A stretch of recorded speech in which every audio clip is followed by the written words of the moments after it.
নমস্কাৰ এই মুহূৰ্ত দিবলৈ লৈছো আজি ৰাতিপুৱাৰ বহুকেইটা গুৰুত্বপূৰ্ণ খবৰ। আজি হৈছে 19 জুলাই। আজি ৰাতিপুৱাৰ প্ৰথমটো খবৰ হৈছে 24 জুলাইত ভাৰতৰ মুছলমানৰ শক্তি দেখিব বিশ্বত। জুম্মা নামাজ আদায় কৰিয়েই একত্ৰিত হ'ব লাখ লাখ মুছলমান। দেশৰ মুছলমানে আৰু সহ্য নকৰে হাৰাশাস্তি আৰু অত্যাচাৰ। দিল্লীত একত্ৰিত হ'ব দেশৰ সকলো শক্তিশালী মুছলমান নেতা আৰু ধৰ্মগুৰু। সকলো মুছলমান সংগঠনৰ নেতা একত্ৰিত হ'ব দিল্লীত। একত্ৰিত হ'ব সকলো মুছলমান ধৰ্মগুৰু, উলেমা আৰু মৌলবী। ভৱিষ্যতে মুছলমানৰ ওপৰত অত্যাচাৰ হ'বলৈ নিদিয়াৰ হুংকাৰ। মছজিদ মাদ্ৰাছাত চলা বুলডজাৰ একশ্যনৰ বিৰুদ্ধে হ'ব সিদ্ধান্ত। বৈঠকত বহিব সকলো মুছলমান সংগঠনৰ নেতা আৰু ধৰ্মগুৰু। মুছলমানক হাৰাশাস্তি নকৰিবলৈ চৰকাৰলৈ প্ৰেৰণ কৰা হ'ব বিশেষ দাবী। কেৱল মুছলমানক টাৰ্গেট কৰি চৰকাৰে ল'ব নোৱাৰিব সিদ্ধান্ত। ভাৰতৰ মুছলমান দুৰ্বল নহয় বুলি চৰকাৰক সকিয়নি দিছে। আজি ৰাতিপুৱা দ্বিতীয়টো খবৰ হৈছে দ্বিতীয় বিবাহ কৰা স্বামীৰ বিৰুদ্ধে একশ্যন আৰম্ভ। মহিলাৰ অভিযোগৰ ভিত্তিত গ্ৰেপ্তাৰৰ নিৰ্দেশ মুখ্যমন্ত্ৰী। নলবাৰীৰ এগৰাকী মহিলাৰ অভিযোগৰ ভিত্তিত একশ্যন আৰম্ভ। নিশাৰ ভিতৰতে গ্ৰেপ্তাৰ কৰিবলৈ নিৰ্দেশ আৰক্ষীৰ শীৰ্ষ বিষয়াক। দুটা সন্তানৰ পত্নীক এৰি দ্বিতীয় বিবাহ কৰিছিল স্বামীয়ে। অসম আৰক্ষীত কৰ্মৰত স্বামীক গ্ৰেপ্তাৰৰ নিৰ্দেশ মুখ্যমন্ত্ৰীৰ। আৰক্ষীৰ ধমক দেখুৱাই পত্নীক নিৰ্যাতনৰ অভিযোগ।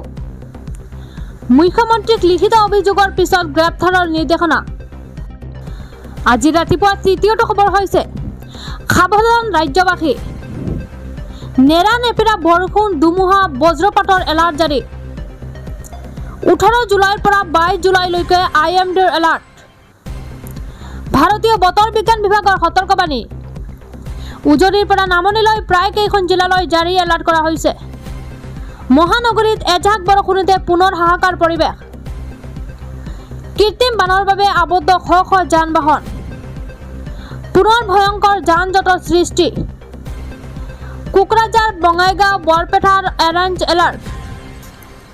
তিনিচুকীয়া, ডিব্ৰুগড়, চৰাইদেউ, শিৱসাগৰত জাৰি এলাৰ্ট কৰা হৈছে। মাজুলী, যোৰহাট, ধেমাজি, লখিমপুৰ, বিশ্বনাথ, শোণিতপুৰ, কাৰ্বি আংলং, পশ্চিম কাৰ্বি আংলং, হোজাই, নগাঁও, মৰিগাঁও, ওদালগুৰি, দৰঙত এলাৰ্ট জাৰি কৰা হৈছে। চিৰাং, গোৱালপাৰা, দক্ষিণ শালমাৰা, ধুবুৰীত য়েল্লো এলাৰ্ট জাৰি।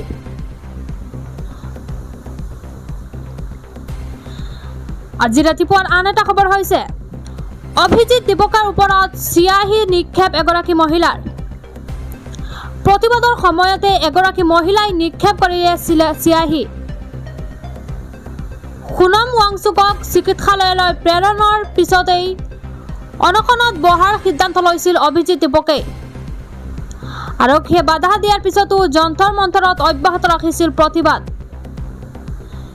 20 জুলাইত সংসদ অভিমুখে সমদল কৰিব CJPয়ে।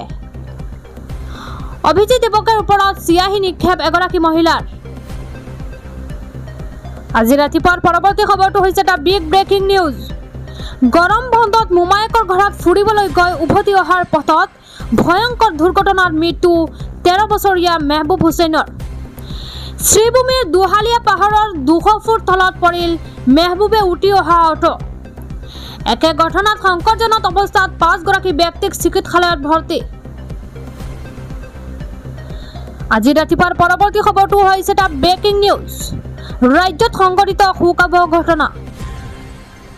বিদ্যুৎ স্পষ্ট হৈ তাতে এজন লোকৰ মৃত্যু। নিহত লোকজন শিৱাজাৰৰ চলাৰ দলৰ ডিম্বেশ্বৰ নাথ বুলি চিনাক্ত কৰা হৈছে। ছিগি পৰা বৈদ্যুতিক তাঁৰত লাগি কৰুণ মৃত্যু। নিশাই মংগলদৈ অসামৰিক চিকিৎসালয়ত ভৰ্তি কৰোৱা হয় যদিও মৃত্যুক আঁকোৱালি লোৱা লোকজনে।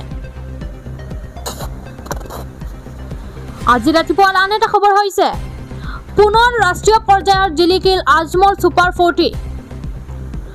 সৰ্বভাৰতীয় পৰ্যায়ৰ নীট পৰীক্ষাত শতাধিক শিক্ষাৰ্থীৰ সাফল্য। ফলাফলত উৎফুল্লিত শিক্ষক শিক্ষয়িত্ৰীৰ লগতে ছাত্ৰ ছাত্ৰী।